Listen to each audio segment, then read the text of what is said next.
नमस्कार प्रेक्षकांनो. तू ही रे माझा मित्र ह्या मालिकेत राकेश आता रियाला भेटण्यासाठी निघतो, पण त्याला माहितीच नाही आहे की मागून वल्लरीसुद्धा आहे. वल्लरी आता राकेशचा पाठलाग करायचं ठरवते. तर राकेश आता एका हॉटेलबाहेर उभा असतो आणि तिथेच आता रिया आलेली असते. रिया आणि राकेश दोघंही एकत्र भेटतात आणि एकमेकांना मिठी मारतात. आता ही वल्लरी रिक्षामधून हे सगळं बघते आणि तिला मोठा धक्काच बसतो. पण ॲक्च्युली तिला हेच हवं असतं, राकेशची कमजोर बाजू. ती विचार करते की खूप चांगली संधी साधून आली आहे, ही संधी गमावून चालणार नाही. त्या विचार करतात की आपण सगळं शूट करायला पाहिजे, म्हणजे उद्या ह्या राकेशलाच मला ब्लॅकमेल करता येईल. म्हणूनच ते त्यांचा मोबाईल काढून सगळं शूट करून घेतात. आणि आता रिया आणि राकेश हॉटेलच्या आतमध्ये जातात.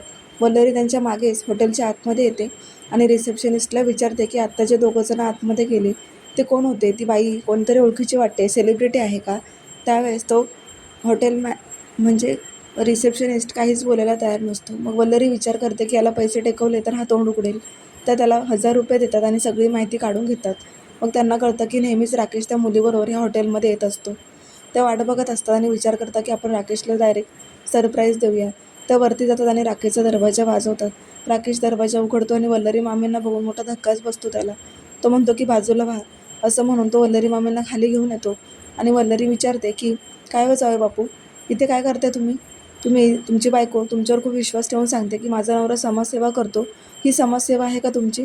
त्यावेळेला राकेश म्हणतो की नाही नाही, असं काही नाही, जस्ट असंच आलो आहे मी. त्यावेळेला वल्लरी त्याला व्हिडिओ दाखवते आणि मग राकेश खूप शॉक होतो. पण हा राकेश शॉक होण्यासारखं आहेच नाही. तो म्हणतो की मामी, व्हिडिओ जरा नीट काढायचा ना, झूम करून काढायचा होता. तुम्हाला साधा व्हिडिओ शूट करता येत नाही. तुम्हाला माहिती आहे व्हिडिओ कसा शूट करायचा? थांबा एकदा मीच तुम्हाला दाखवतो. असं म्हणून तो वल्लरीचेच 2 व्हिडिओ वल्लरीला दाखवत असतो आणि वल्लरी पूर्णपणे हरून जाते. कारण ती होती जिंकण्याच्या मार्गावरती, पण राकेश तिला हरवतो. कारण वल्लरीच्या 2 व्हिडिओ अशा आहेत की त्या घरच्यांना कळाल्या तर खूप मोठं सत्य समोर येणार असतं. अर्णव म्हणतो की तुम्ही ईश्वरीचा राग करत होतात एवढंच मला माहिती होतं, पण ह्या व्हिडिओमध्ये असं दिसतं की तुम्ही तर तिला मारायच्या प्लॅनमध्ये होतात. आणि काय हो, तुम्ही मलाच फसवणार होत्या. तुम्ही एक व्हिडिओ काढला, पण तुमचे 2 व्हिडिओ माझ्याकडे आहे. हे सत्य जेव्हा घरी येईल तेव्हा काय? आता तुम्हाला याचा मोबदला द्यावा लागेल. वल्लरी म्हणते की कसला मोबदला? राकेश म्हणतो की माझ्या फोनमधल्या 2 व्हिडिओ मोबाईलमध्येच राहाव्या, म्हणून मला मोबदला हवा आहे. मग वल्लरी म्हणते की एक काम करायचं का, आपण पार्टनरशिप करूया, कारण दोघांचंही एकच टार्गेट आहे, ईश्वरी.